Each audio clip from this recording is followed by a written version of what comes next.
மாங்காய் அரைக்க போறோம்.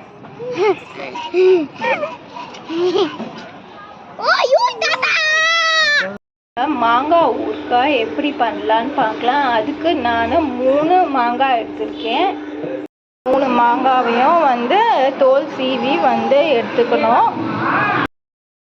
இது மாதிரி வந்து நான் வந்து அந்த கேரட் துருவோம்ல அதில் வந்து துருவி வச்சுருக்கேன். உங்களுக்கு வேணும்னா சின்ன சின்னதாக வந்து கட் பண்ணி கூட வந்து நீங்கள் வந்து வச்சுக்கலாம். 5 டேபிள் ஸ்பூன் மிளகாத்தூள் போட்டுக்கலாம்.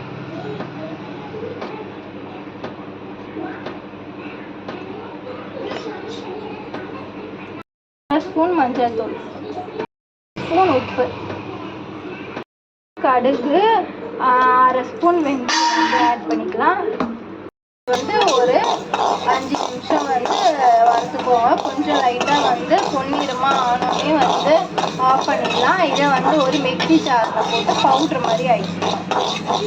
இதை வந்து அரைச்சதை வந்து நம்ம வந்து ஆட் பண்ணிக்கலாம். இது வந்து ஒரு 2 டேபிள் ஸ்பூன் அளவு இருக்கும். வந்து ஊறுகாய்க்கு வந்து தேவையான அளவு எண்ணெய் வந்து அதாவது இந்த வந்து கிண்ணத்தில் அதாவது காஃபி வந்து வச்சு தருவாங்களா அது மாதிரி அதே ஷேப் கிண்ணம் தான். இந்த கிண்ணத்தில் இந்த அளவு வந்து ஃபுல்லாக இருக்கும் எண்ணெய்.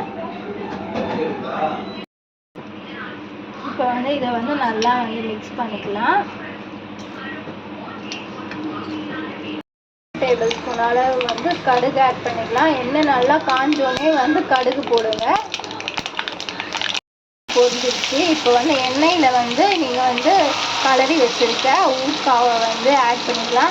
எப்பவுமே நீங்கள் எண்ணெயில் வந்து போட்டு வந்து கொஞ்சம் நேரம் வந்து அதாவது ஒரு 2 நிமிஷம் இல்லைனா 3 நிமிஷம் வந்து 5 நிமிஷத்துக்குள்ளே வந்து கொஞ்சம் நேரம் வந்து நீங்கள் வறுத்தீங்கன்னா உங்களுக்கு அந்த மிளகாத்தூள் ஃப்ளேவர்லாம் போய் உங்களுக்கு வந்து ஊறுகாய் வந்து செம்ம டேஸ்ட்டாக இருக்கும். எண்ணெயில் வந்து ஒரு 2 நிமிஷம் வதக்கினீங்கன்னா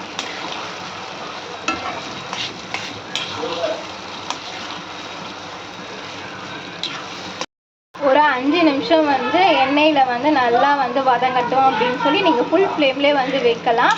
இப்போது இது மாதிரி ஸ்டேஜில் வந்து இருக்கும்போது வந்து நம்ம ஆஃப் பண்ணிடலாம். அவ்வளோதான், ஸ்வீட்டான மாங்காய் ஊறுகாய் ரெடி. நம்ம சேனலில் பிடிச்சிருந்தா மறக்காமல் சப்ஸ்கிரைப் பண்ணுங்கள், லைக் பண்ணுங்கள், ஷேர் பண்ணுங்கள்.